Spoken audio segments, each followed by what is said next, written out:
Call City Council meeting for Tuesday, July 21st, 2026 to order. Could I have a roll call, please? Councilmember Voss. Here. Dodson. Here. Burbank. Here. Foggy. Here. Han. Here. Stenby. Here. Rainey. Here. And Mayor Jessup. Here. With all seven of the council and the mayor present. Thank you. Would everyone please rise as Councilmember Burbank leads us in the Pledge of Allegiance.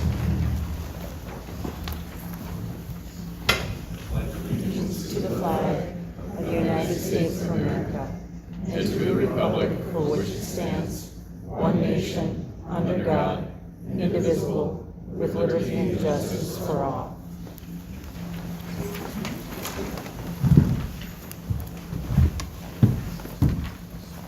First thing up tonight is to approve the council agenda. There are no changes or corrections. With that, I'll look for a motion to approve. I'll move. Motion by Nate to approve. Do I have a second? Second by Brent. Any discussion? Hearing none, all those in favor signify by saying aye. Aye. Opposed? And the agenda has been approved. We have a public hearing tonight, 1.2 on tax abatement.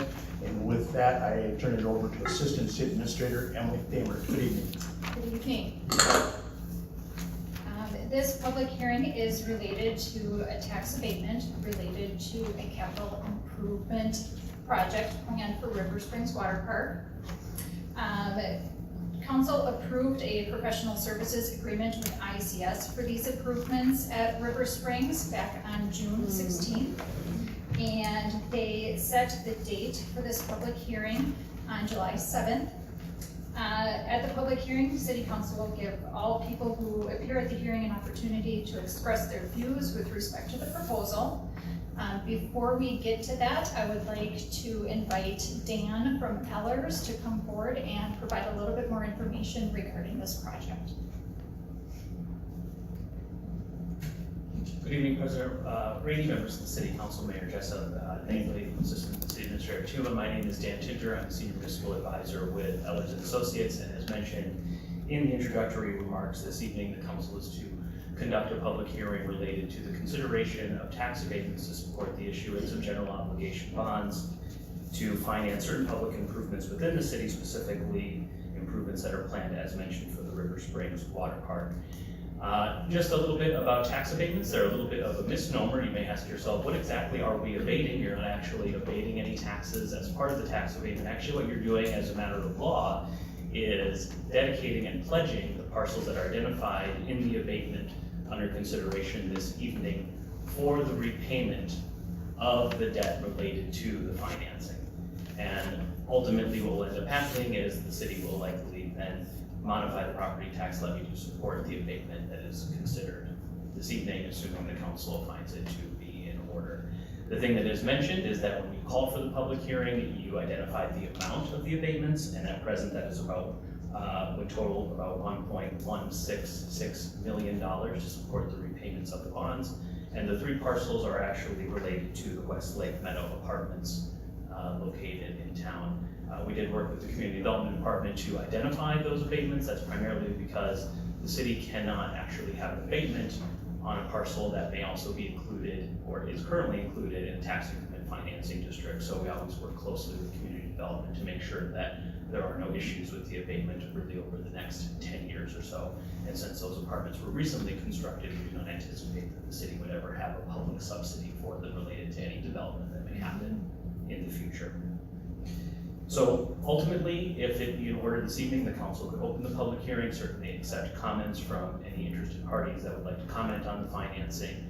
And then if it's in order to close the public hearing, at that point in time, you could consider the resolution included in the agenda packet approving the abatement. And then assuming the abatement is approved, then we would discuss the next item on the agenda related to the sale of the general obligation, street reconstruction, and tax abatement bonds. I can certainly address that matter now if you would like, President Rainey, members of the council, or you can certainly wait until that agenda item. Go ahead. Okay. President Rainey, members of the council, for the second agenda item is consideration of the sale of what would be up to $3.15 million of general obligation, street reconstruction, and tax abatement bonds. As mentioned and included in your packet this evening in the pre-sale report, there are 2 portions to this bond issue. The first would be the tax abatement portion, which I just described in my previous comments related to the abatement program.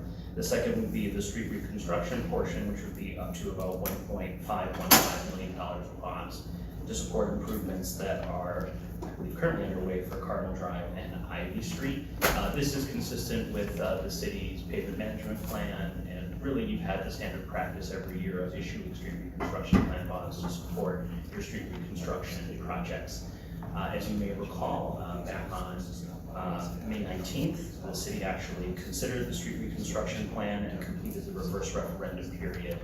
And so the city may administratively issue those bonds, having completed that process without receiving a qualified petition. The reason that you'd be considering the bond sale this evening is there are 2 portions to it. The street reconstruction plan, you have completed that administrative process, and now the tax abatement portion, which you are considering this evening. So assuming the council meets all of the various legal requirements, most notably completing the public hearing tonight related to the tax abatement portion and approving the abatement program, you could then consider the resolution in the packet calling for the sale of bonds. If the council were to do that this evening, we would be back before you in about a month. Give me just a moment. On August 18th, and that's actually when we would advertise the bond sale, take it to market, accept bids on the city's behalf, and then be back before the council that evening with the information about the actual bond sale, and then asking you to award the bonds. Once you award the bonds, that is essentially agreeing to sell them. Then on September 9th, about 3 weeks later, that's when you actually close on the bonds, and that's when the underwriter that was selected by the city would wire the funds to the city, and it would be then available to make progress payments against the projects that are mentioned in the pre-sale report, Cardinal Street, Ivy, and then also the river strip, I always forget the name of the water park. If you'll just give me a moment, the River Springs Water Park. There we go, I got there in the end. With that, I'm happy to answer any questions about the tax abatement program, the general obligation, street reconstruction, and tax abatement bonds, and any of the process over the last few months the city has taken to reach this point this evening. So first point, we want to open up the public hearing first, then council will have questions and comments after the public hearing has been closed. President Rainey, members of the council, that is it's certainly appropriate to do if you consider that as the presiding officer. Yes.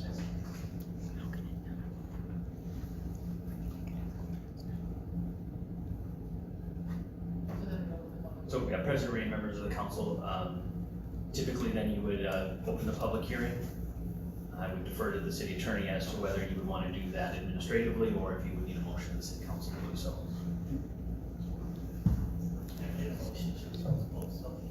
So I would, at this time, I would look for a motion to open the public hearing. Don't move. Dan to approve by the second. Second by Dave. Any discussion? Hearing none, all those in favor signify by saying aye. Aye. Opposed? Motion carries. The public hearing is now open. Anyone that chooses to speak in regards to the tax abatement on this property, please come forward and you will be heard.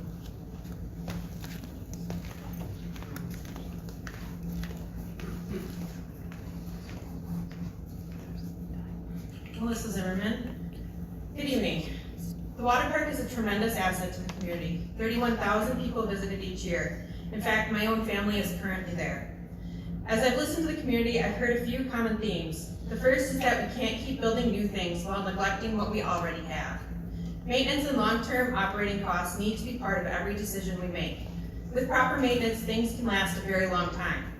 That's one of the reasons I still drive vehicles that are 12 to 13 years old. We also hear a lot about kicking the can down the road. Well, this is an opportunity to stop doing that. The council even specifically asked for public input, which is commendable. In my own house, we have two very different approaches to maintenance. I like to fix problems when they first appear. My husband prefers to ignore them and hope they go away, which usually means me fixing them. But that doesn't mean I repair every little thing. Our pickup truck has what we jokingly call Model 430 air conditioning. 4 windows down, 30 miles an hour. Since it's mostly a winter vehicle, fixing the air condition isn't a priority. What is a priority is fixing things that are important to keep something operating safely and reliably. I'm at the water park often, and to me, it doesn't look like anything is wrong, but I'm not an expert or a pool maintenance professional. Maybe these are preventative repairs, maybe there are signs of deterioration that the average person simply can't see. I think it would be helpful for the city to explain exactly what needs to be repaired and why now is the appropriate time to do so. ICS has completed an assessment and developed a 10-year maintenance plan, but those reports haven't been made public. The public has only seen estimated costs. Many people have also confused these long-term maintenance projects with the repairs that were completed just to open the water park this season. I've also seen claims online that the city plans to close the water park. I haven't heard this from the city. My understanding is that these repairs will be completed during the off-season, so clarification on whether the closure is even being considered would be appreciated. Another common comment I've heard is forget the water park and build the community center instead. I think it's important to recognize that those are two separate conversations. The proposed local option sales tax could have helped fund the community center, but with the police and fire, we would max out our bonding, and so funding isn't available today. Deferring needed maintenance on the water park won't change that. And it would be like buying a brand new Audi we can't afford instead of replacing the tires on a perfectly good vehicle that just requires maintenance. If we can find funding in the future, I believe the community would benefit from both. Tonight, though, the decision before you is whether maintenance on an existing community asset or kicking the can down the road with deferred maintenance is the right choice. I encourage you to make the investment now rather than kicking the can down the road. Thank you for your time. Anyone else?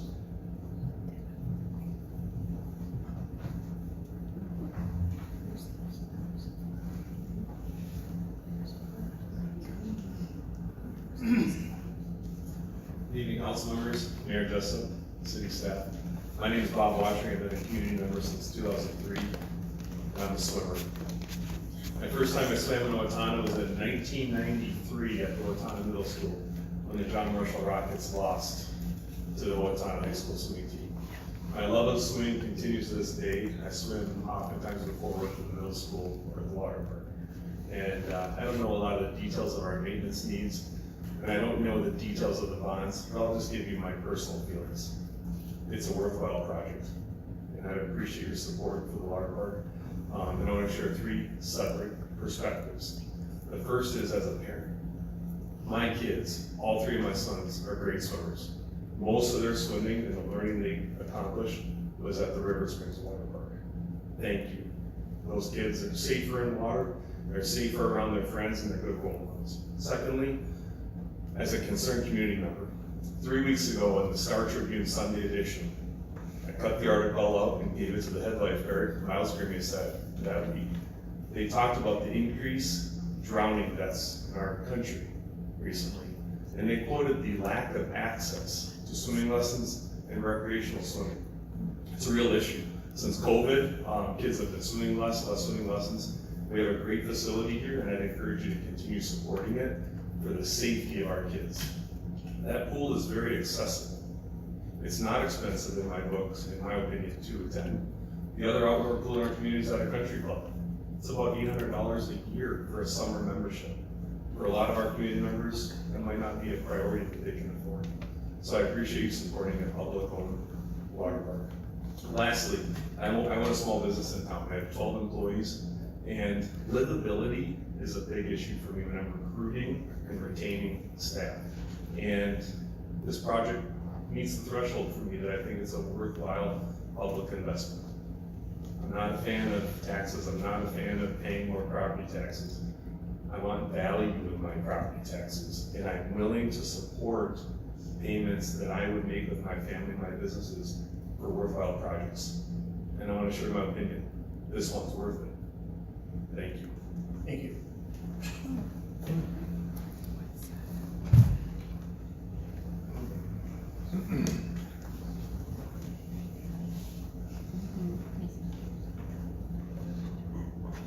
Be sure to sign.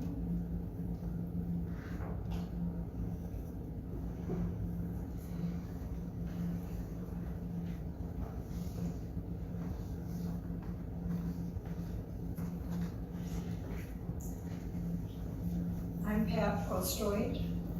My husband Jim and I moved here in 1970, and one of the first things we did was join Park and Rec, and we were active in Park and Rec, me until now, and Jim, he died 11 years ago. For years, our 3 children and Jim and I swam Thursday nights at the junior high as part of Park and Rec's family swim night, truly for years. 2 of our children swam competitively in high school as a result of that. Jim and I supported any effort that came up to provide a pool for the Owatonna public. It's the only place I know in Owatonna where adults of all ages can come for health purposes and swim starting at 6 o'clock in the morning until 10, and also for an hour in the evening. I know of no other place in Owatonna that offers what open swim does.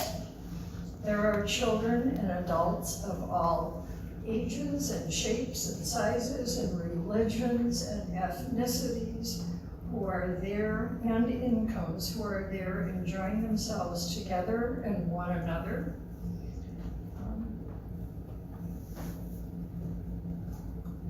It's just an education to see it.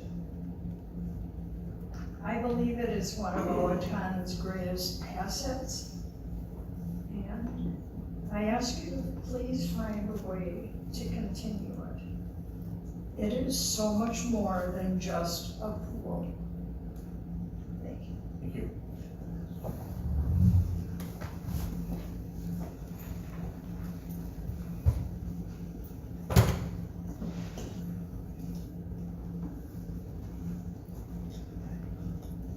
My name is Carl Corbel. I've been here since about 22 or 23 years. Swimming is very much an important part of my life, although I look kind of feeble right now. Swimming is probably the thing that has kept me strong and alive for all of this time. I enjoy getting there at 6 in the morning, and whether it's indoors at the middle school or outdoors at the water park, and work pretty hard. Swim hard, 600 yards perhaps, slow, but nevertheless, in regards.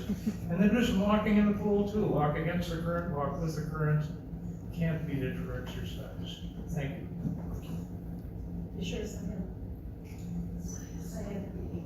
Anyone else this evening for the public hearing?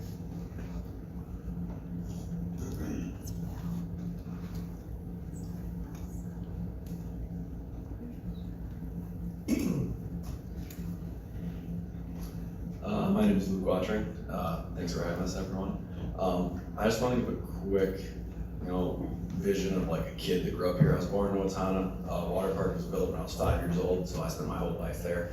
I grew up swimming there, swim lessons, open swim, then became a lifeguard, head guard there for 5 years. And growing up, the water park was one of the top things, like kids growing up did in Owatonna. We have good parks, but the water park is always like, what do you want to do with your friends? Let's go to the water park. You can bike there, get dropped off, it's open to everyone.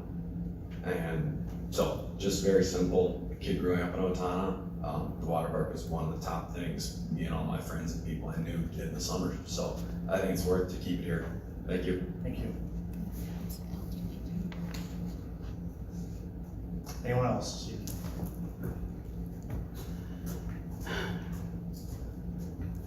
Well, good evening. My name is Sam Cook. I grew up in Lake Elmo on Lake Olson. I came to underscore the importance of swimming lessons for all young people and the importance of learning how to swim. Many folks fall in pools and die all the time. I also swam on Maplewood Junior High swimming team in the 70s with a 3-inch afro, and I had the record for the 50-yard dash. Thank you very kindly. Thank you.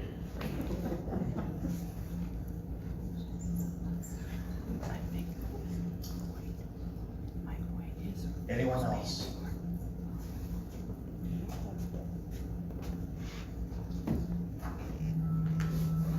Seeing no one coming forward, Mr. President, close the public hearing. Mr. President, I Yes. received the email today from Rick and Deborah. Yeah, I got it. Okay, I forwarded it to the city administrator for enter into the public record, so. Yes, and that, the email was received from Deb Nemi, and it has been placed on file. Thanks. So I would look for a motion to close the public hearing. So. Motion by Nate to close the public hearing. Do I have a second? Second. Second by Doug. Any further discussion? All those in favor signify by saying aye. Aye. Opposed? Public hearing is now closed. We're now up to council comment and questions on this. Questions from council? Brent? I got a question. Maybe it's for Dan in regards to the tax abatement. Did we reach out to the other taxing authorities in regards to abating their taxes also on the properties? President, Randy, members of the council, in this particular circumstance, no, we did not contact other taxing jurisdictions because the abatement before you this evening is for up to 10 years. Under Minnesota state law, you have the opportunity to abate taxes for up to 15 years. If you wanted to go a bit longer to 20 years, you can reach out to other taxing jurisdictions. And if they decline the opportunity to abate the taxes with you, then you have the opportunity to extend it for another 5 years. Since the term of this abatement was lower than that threshold, and the abated taxes were enough to support the debt service on the bonds, it was not necessary to reach out to other taxing jurisdictions. Okay. One more question. So this evening we have $1.6 million of tax abatement for a project of River Water, or the water park. That number is based off of estimate from ICS. So what happens if the project comes in at $900,000? Do we only abate the $900,000, or are we gonna abate the $1.6 million for the project? President Ray, members of the council, so the abatement program as adopted would be approved based on the amounts this evening. And so in the event that the project were less costly and the debt service were less for the bonds, the abatements would still stand as adopted by the city council. So the amounts would remain the same. Okay. I would add that it is possible in the future, if the city wanted to modify the abatements, it could do so, but it would likely have to go back through another public hearing and public notice. but I would have to confirm that with bond counsel. However, though, given the nature of the size of the abatements, we don't imagine them to present any issues in that regard moving forward, since the city has one, several other, many other parcels in town it could abate for future projects, and two, you are well below your abatement statutory limit as established by the Minnesota legislature. Any other questions from council? Dan? A couple of things. I'm the smartest guy that ever graduated from OHS. Doesn't mean we're going to collect any less taxes. President, members of the council, yes, that is correct. Typically what happens with the tax abatement is, as a matter of law, you are pledging the taxes associated with the parcels identified in the program for the purposes of serving the debt. Typically what happens is then the city adjusts the property tax levy by the same amount of the abatement. So then you collect the same amount of taxes overall. Okay, so we're still gonna collect the same amount of taxes. We're gonna have to bump up the levy to support that. It's not gonna affect our bond rating. President, members of the council, no, at this point in time, we would not anticipate that it would affect the city's bond rating. And it's not gonna affect our borrowing power. Councilmember, can you just If something else would come up, we can still borrow. This won't affect our borrowing power. President, members of the council, no. These particular bonds have a separate statutory authority related to the limit that you could borrow on a tax abatement basis, and you're well below that limit. So if there were other projects that would be eligible for tax abatement bonds, you would still have that authority, presuming the council went through the same statutory process to authorize it, much like you're doing this evening. So if all that is true, then that it doesn't really affect anything, why are we using it? I mean, if it's going to go on the levy anyway, you know, if we pass the 5% levy and say, well, we gotta go to 6.5 to cover that, why are we using the tax abatement? President, members of the council, under Minnesota state law for parks and rec facilities, really one of the only authorities available to the city council to borrow money for that activity would be tax abatement bonds. The city certainly could have the option to raise the property tax levy by an amount commensurate with the cost of the project, but that tax levy increase would be significantly more than the debt payments that would be associated with the bonds that are under consideration this evening. That's really a long way of saying that debt allows you to deliver on the cost of the project, but it also allows you to better manage the property tax levy, the property tax rate, and then ultimately the property taxes payable by residents and businesses that are located in the city of Owatonna by spreading the cost of the improvements over a series of years. In the case of these bonds, 10 years. Thank you. Any other questions?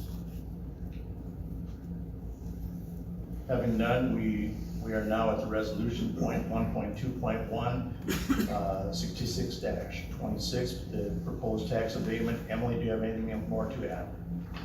I'll just do a brief recap. So resolution 66-26 would authorize a tax abatement and declare the city's intention to issue general obligation bonds to finance the cost of River Springs Water Park projects. Staff recommends approval of this resolution and appreciates council support. Thank you. Any questions on the resolution? Hearing none, I look for a motion to approve. So moved. Motion by Dan to approve, do I have a second? Second. Second by Doug, any further discussion? Hearing none, all those in favor signify by saying aye. Aye. Opposed, motion carries. Next is resolution 1.2.2, 67-26, sale of general obligation street reconstruction and tax abatement bond series 2026A. And once again, Emily, anything more to add? Again, just a brief recap that this particular resolution 67-26 is for the purpose of the sale of general obligation street reconstruction and tax abatement bonds. So bundling together the street reconstruction bonds and the tax abatement bonds for two different projects. Okay, thank you. Any questions from council on this resolution? Hearing none, I look for a motion to approve. Motion by Doug to approve, do I have a second? Second. Second by Dave. Any further discussion? Hearing none, all those in favor signify by saying aye. Aye. Opposed, motion carries. Thank you, Dan, appreciate it. Thank you, President Ray, members of the council, and as I mentioned, we'll be seeing you in about a month to discuss the bond sale. Thank you. Now for the mayor, Mr. Jessup, have you got any for us this evening? Nothing tonight, thank you, Council President Rainey. Thank you. Consent agenda now. The consent agenda consists of city council meeting minutes, other board commission minutes, licenses, permits, and miscellaneous items, all grouped together for the council to review prior to the meeting and vote on collectively. With that, I will entertain a motion on these consent agenda items. Motion to approve. Motion by Dan to approve. Do I have a second? Second. Second by Brent. Any discussion? Hearing none, all those in favor signify by saying aye. Aye. Opposed? The consent agenda has been approved. We are now up to our action items. First up tonight, we have 3 resolutions. First, 3.1.1, Resolution 68-26, reappointment of charter commission members. And for that, we go to City Attorney Mark Waldron. Good evening. Good evening, members of the council, President Rainey. The purpose of resolution number 6826 is to reappoint 4 charter commissioners whose terms have expired. The background of this is as follows. The terms of Nick Lewis, John Havelka, Brad Blumenrader, and Ken Hendrickson have expired, and each has consented to serve an additional 4-year term. Presently, there are 3 current commissioners, Vern Wilker, Walter Hansen, and Don Overly, whose terms expired on December 31, 2007, for a total of 7. The recommendation of staff is that the 4 commissioners whose terms have expired be reappointed. Thank you. Any questions from council? I think 2027, not 2000. 2027. Retrospective. Oh, excuse me. Just seeing if you can catch that. I'm behind in the times. I had way more hair in 2007. Go back.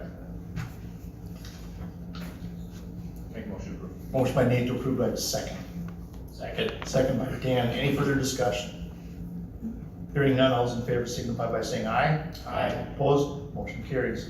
Our next resolution is 3.1.2, Resolution 69-26, approving the assignment of tax increment financing development agreement and collateral assignment of tax increment financing note. And for that, we go to Greg Kruschke. Good evening, sir.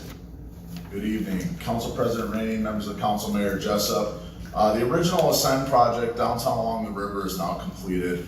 The Ascend South project is currently under construction under a different ownership group than the original Ascend project. The Ascend South ownership group will be purchasing the original Ascend North project.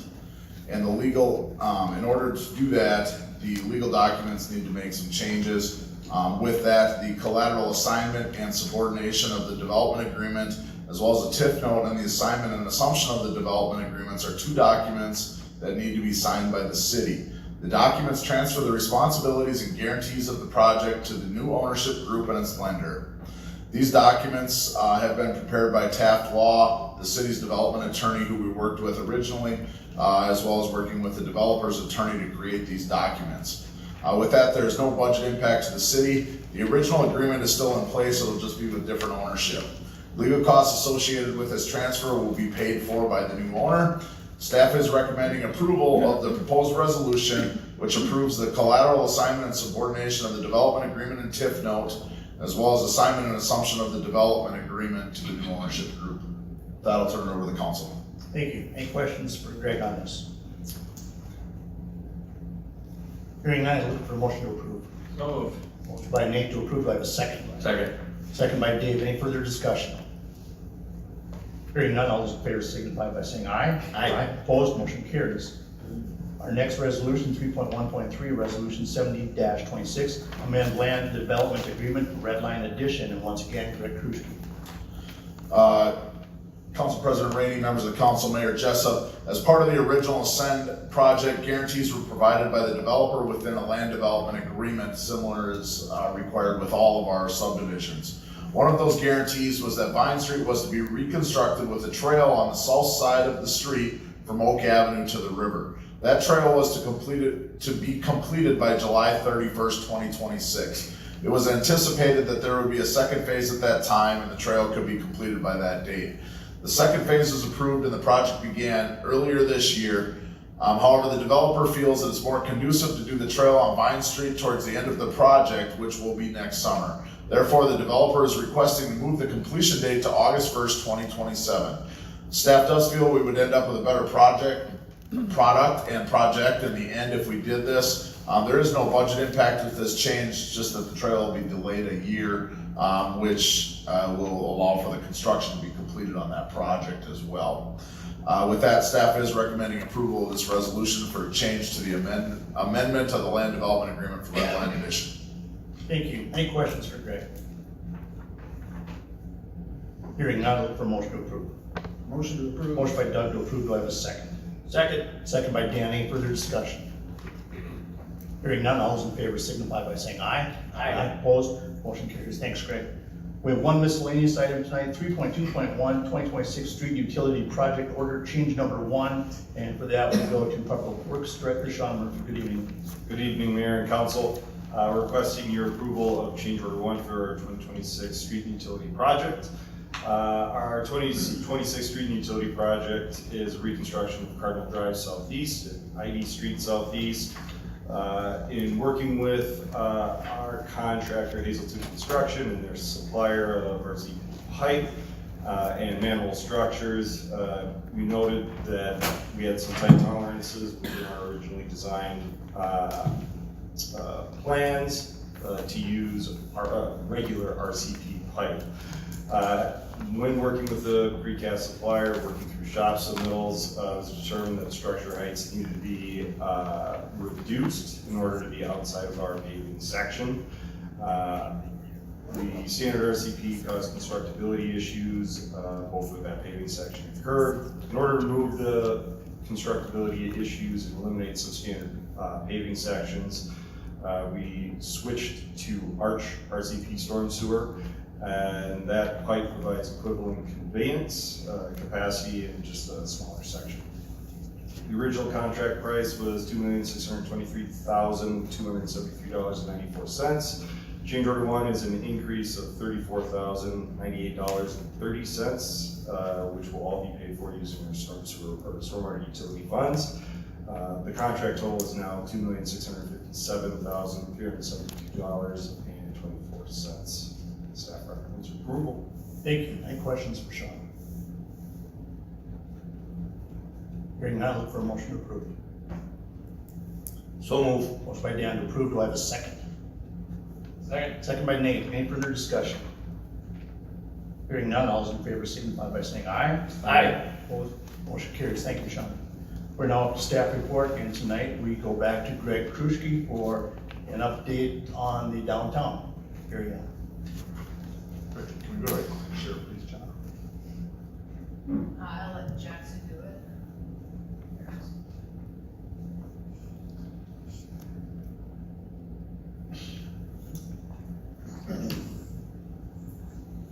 All right. Well, this evening I have been asked to discuss the downtown streetscape project a little bit, and from start to beginning where we've got to where we are at today. So with that, I've attempted to put together a high-level timeline of how we went through. So this project originally started in November of 2020 with the City Council authorizing us to proceed, entering into a contract with ISG for design in December of 2020. And then that led to some development of 3 different design options. For those that recall, we had a public open house up at Torrey's in which all of the design options were presented, as well as some timelines and construction options that came through. One of the questions we hear is, how did this limestone get chosen? How did we come up with this product? How did we come up with these lights? Well, they all came from this open house up at Torrey's. Coming through, the consensus was option 1. Which is what the majority of our design was, but then there was an option 3 that had the catenary lights over the middle of the intersection. And so option 1 with the catenary lights was chosen as the preferred option, and that was what it was designed and bid moving through there. This was the option that had the limestone in it, the red pavers, the street lights that were selected, as well as the landscaping package that came along with everything. In June of 21, the council awarded this bid to JJD Companies as the responsible low bidder, and construction started. July of 21, ISG was awarded the construction administration contract as we kept proceeding through that process. November of 21, the project stopped for winter at the at the Vine Street intersection. The city agreed to a temporary agreement with JJD at that time of how that would start and finish. And then in April of 22, construction started again on the Vine Street intersection in the 100 block. For those that recall, we had a project completion and ribbon cutting in October of 22 that year. Unfortunately, in March of 23, we notified all parties that the limestone was failing, and we commenced a formal legal process working towards resolution as declared and defined in our city contracts. In November of 25, 2.5 years later, we finally made it through that, and the city council approved our settlement agreement with all parties regarding the limestone. In June of 26, Luke Buster Masonry started stone replacement with the black granite, and as of hopefully the end of this week, we will be at 100% completion with this. I do have some pictures here, you know, just to bring back memories, I guess, for everybody. But this was the original construction project as we went through there. You know, you can see the blocks tore up as we came through. Just showing some of the limestone, the lighting in this area. And then just, you know, picture highlighting some of the limestone and the issues we had. You know, this is a shelf in the 200 block that frankly just disintegrated across there. And as that has all been removed, coming through the granite process, you can see all that being laid as it goes through. As of today, you can see this is the finishing touches that is going in the polymetric sand around the side of the stones. They should be, I don't know where they finished that this afternoon, but they should have been through the 100 block into the 200 block, hopefully. So as they continue to move forward, but their plan is to be 100% done with this project this week, moving forward. So with that, that's really my presentation I had on this. Certainly can answer questions if the council has any additional ones, but other than that. Questions from council? Done. Great. The repairs and all the things that were done, that did not cost the city anything, did it? Other than time? The city had a settlement agreement that we went through. The city owed dollars out to JJD Companies, ISG, everything through that. So yeah, there were checks as part of that settlement agreement.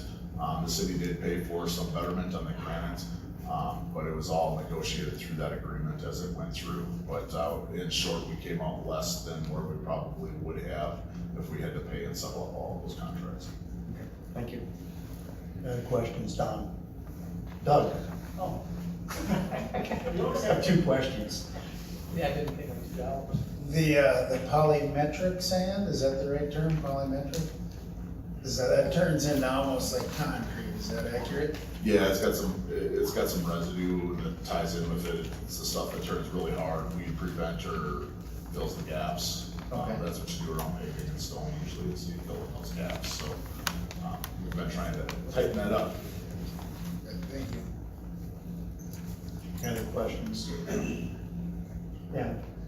If I'm correct, that maybe not, the limestone came from the same quarry that all the Target Field limestone came from? Or the Casado? Yeah, the original limestone that was spec'd was Casota limestone. I'm not sure where that came from, but that came from Casota. The granite we have here is actually from South Dakota.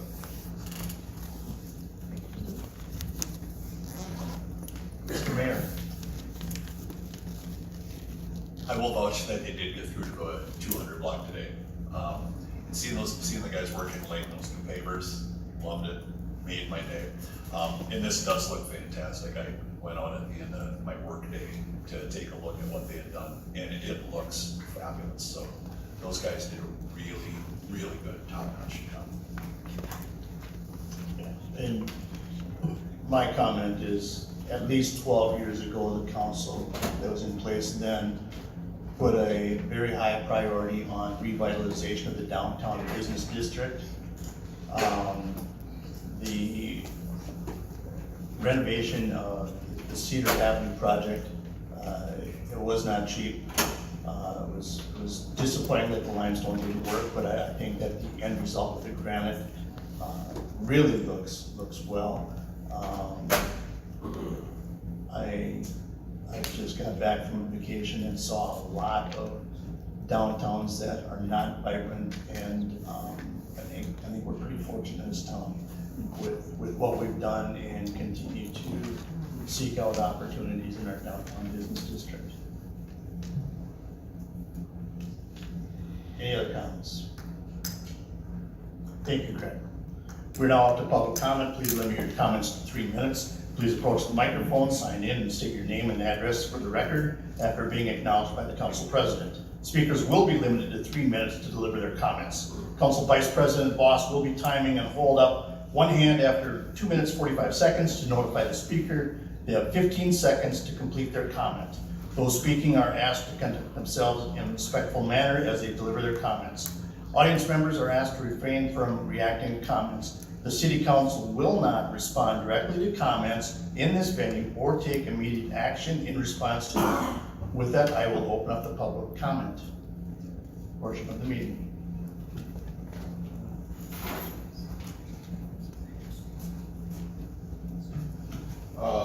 Good evening once again, my fellow Minnesotans, Council President, Mr. Mayor, and council members, and most importantly, community, and our friends in law enforcement. Thank you for your service. My name is Sam Cook, formerly Thomas Ross, and I apologize ahead of time for the testimony that I have to give here today. I don't want to be here, I'm driven here. 20 years ago, after 10 years of hard entrepreneur labor, one of your community members, along with John Linder, Jim Wycor, the Minnesota Broadcast Association, swindled us out of $20 million and a 100,000 watt commercial radio station to support positive aspects within our community. We are working towards a atonement resolution with the people of Carver County. And for you folks who respect and understand the tax dollar, the burden of this atonement should not fall 100% on Carver County. It ought to fall 70% on the rats who lied and deceived not only us, but the Jim Polad family who bought this property, which is no longer up and running anymore. It was a radio tower that never should have been built, that got built, and we've been ignored ever since, but we're tired of being ignored. So we're just simply coming here today, and I'll be in town all week. I have a packet of historical documents that I left with the mayor's office for anyone citizen to get copies of. I'm gonna leave a few in the back of the room.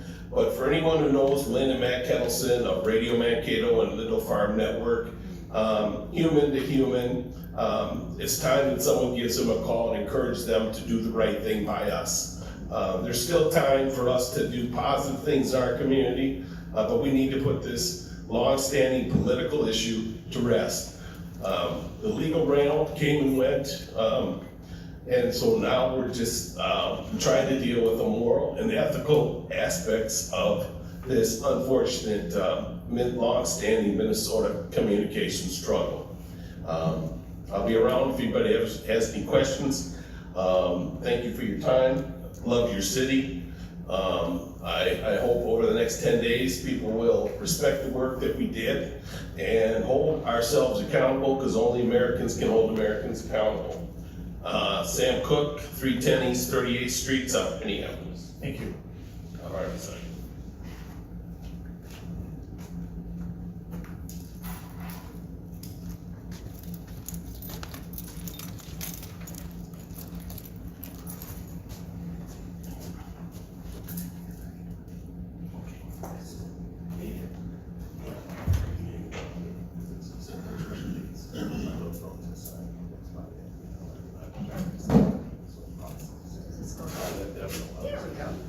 Hi, my name is Leanne, also at 1130 North Elm Avenue here in Owatonna. And as council members are aware, in May, I gave a research fact-based presentation to the Owatonna Park and Rec Board on the hazardous effects mosquito fogging has on the health of our environment. And I was very happy that the Park and Board had me come in and give the presentation. To briefly summarize what the 15-minute presentation had in it was, basically insecticides are a poison that attacks the nervous systems of living organisms. Direct exposure to invertebrates and their larvae through fogging kills every insect that comes in contact with a hazardous chemical. It doesn't just kill mosquitoes. Secondhand exposure to the chemical residue left in the environment adversely affects the health of beneficial insects like native pollinators, dragonflies, fireflies, the aquatic life cycles of fish, tadpoles, and birds and their nestlings, and poisons our water systems. Exposure to pesticides are harmful to people, especially infants and young children, people with compromised respiratory systems and autoimmune deficiencies. Research has shown that people living within 1 mile of a golf course have a 126% greater chance of developing Parkinson's disease, a disease that affects the human nervous system, than people who live farther away because of the heavy use of chemicals used to maintain a pristine golf course. At the 2 subsequent monthly meetings of deliberation, the Park Board has sent to you, the City Council, a recommendation that mosquito fogging within the City of Owatonna only be done in the event of a local health event. I hope you will take the recommendations under serious consideration for the health of us and our environment that sustains us all. Fogging is only a one-night, short-term solution to mosquito control and does not address the source of mosquitoes, which is females laying their eggs in stagnant water.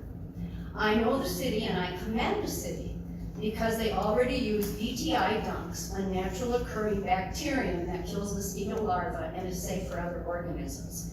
It is used on city property and retention ponds and other stagnant water areas along the trail system.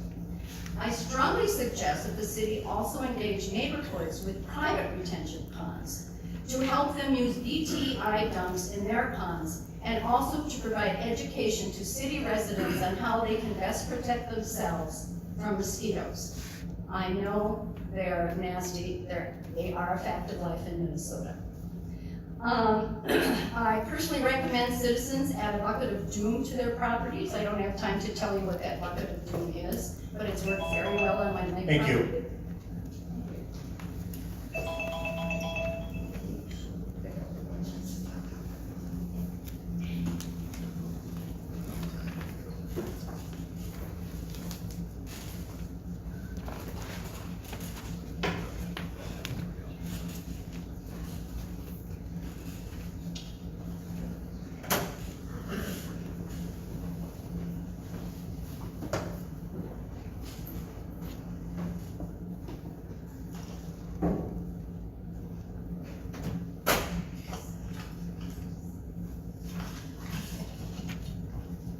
Gary Jones, 995 Ridge Road.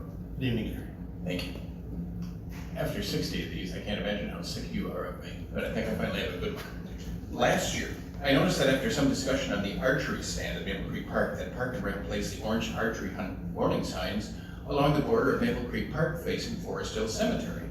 The cemetery is busy in the fall with cleanup walkers, school kids, and people going through enjoying their fall colors. Now the stand, barely 150 feet away from Forest Hill, is still far too dangerous, but the signs at least give some warning as to the danger nearby.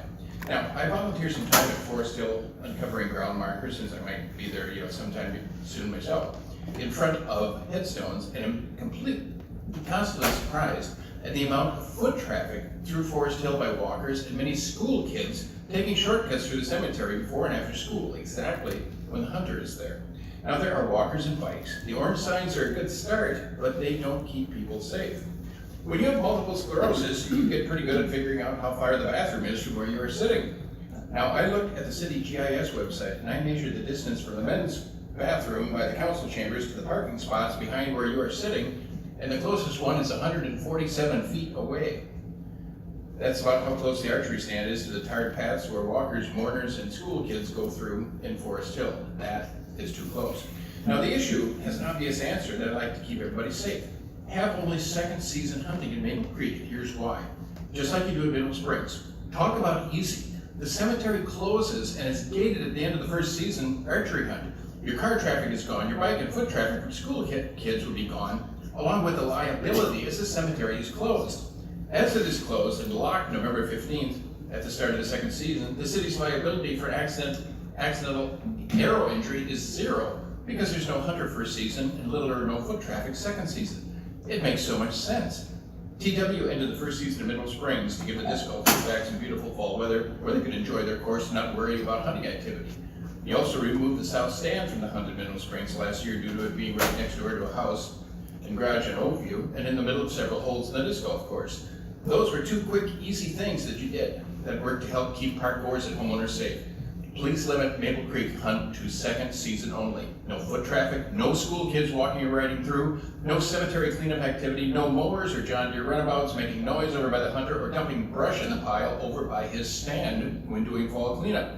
The hunter has privacy, no noise, and no interruptions. This is an easy one. Please eliminate season 1 for Maple Creek Park. That one small change will result in zero liability for the city.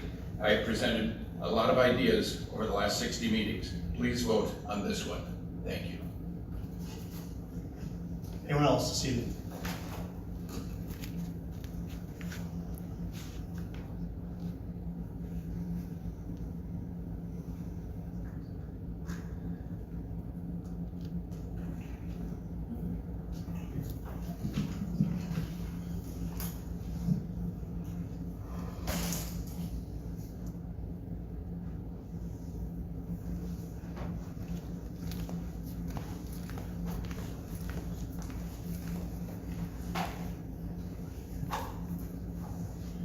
Good evening, Melissa Zimmerman.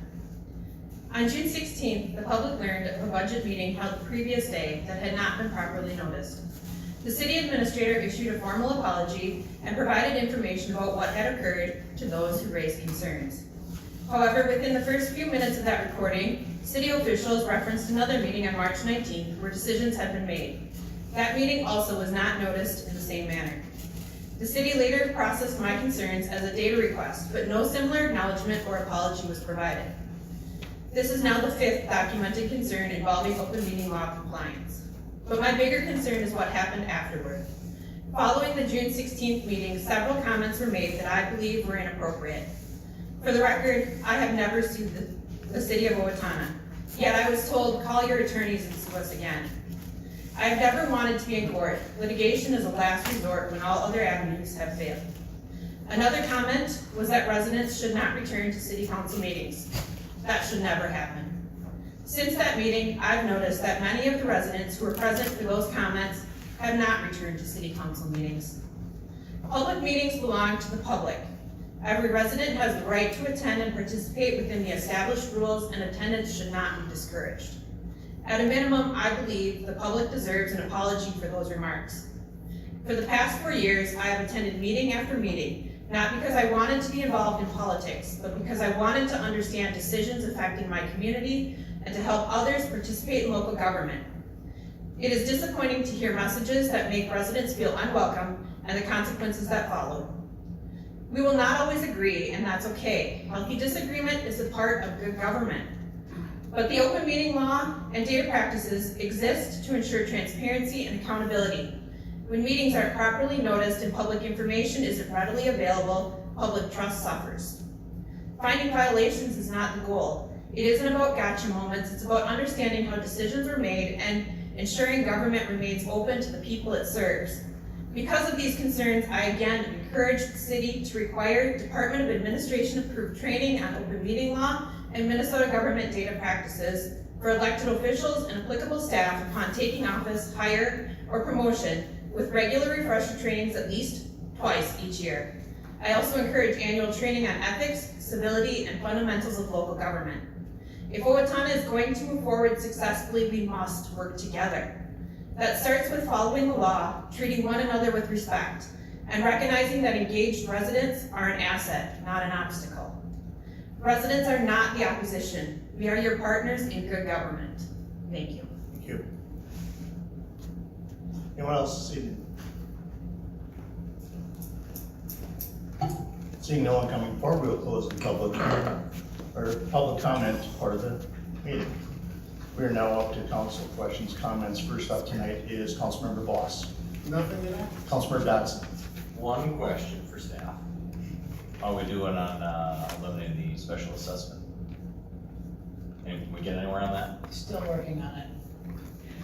And can we expect new information on that? Sean, do you want to answer what we were hoping we could do with franchise fees is not quite panning out to what there is, so I don't know that we have a viable source of options yet, so still reviewing. Thank you. That, We're running out of time to get my signature. I know. I got a couple things I'm working on, but I'm not sure I might need that one. Councilmember Burbank. Nothing more. Councilmember Boki, sorry.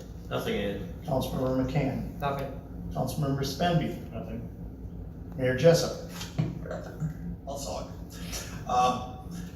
Just wanted to thank everybody who first off came out to the meetings that we held on running for city council. It was a great response. Thank you for being there. Thank you to Bailey and Logan for putting the presentation together, Jenna, Emily, and Mr. McCann for joining me. It was a very worthwhile event, so those of you who expressed interest in running for city council, thank you.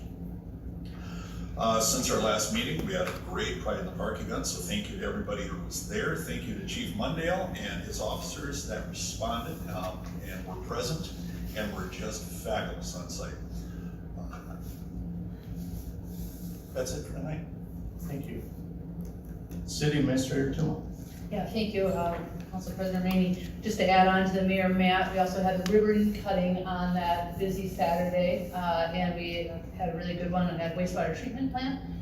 Had tours behind the scenes and a little presentation. Just wanted to acknowledge the work that our current city council and our prior city council and mayor have done on that project. It was a multi-year project, but a lot of hard work went into that. So thank you for that leadership and congratulations to the wastewater treatment plant and crew on keeping that facility up and running during that massive project. Also, just a reminder that July 28th, a week from today, is the last day for filing for city council positions. And I just wanted to make note on the open meeting violation that was noted here for March 19th. I did own the one that we did violate, but on this one here, this one was officially posted on the board, on our website, and emailed out to those who had requested to be notified for that. And so in that case, I believe we followed the law. But that's all I have. Thank you. For myself, for the first time in at least 12 years, my wife and I and my daughter and son-in-law and grandson went on a 13-day vacation. And so I want to thank staff and fellow council members for taking my emails for me, responding for me. It was fun to get out of town, see a lot of things that we haven't seen. It's a great country we live in. My gosh, we are so fortunate to live in this country. And you know, it's family comes first, absolutely. With no other business before us tonight, I look for a motion to adjourn. Don't move. Motion by Dan to adjourn. Do I have a second? Second. Second by Nate. Any further discussion? Hearing none, all those in favor signify by saying aye. Aye. Opposed? We're adjourned. Please leave in a respectful amount of time. Thank you.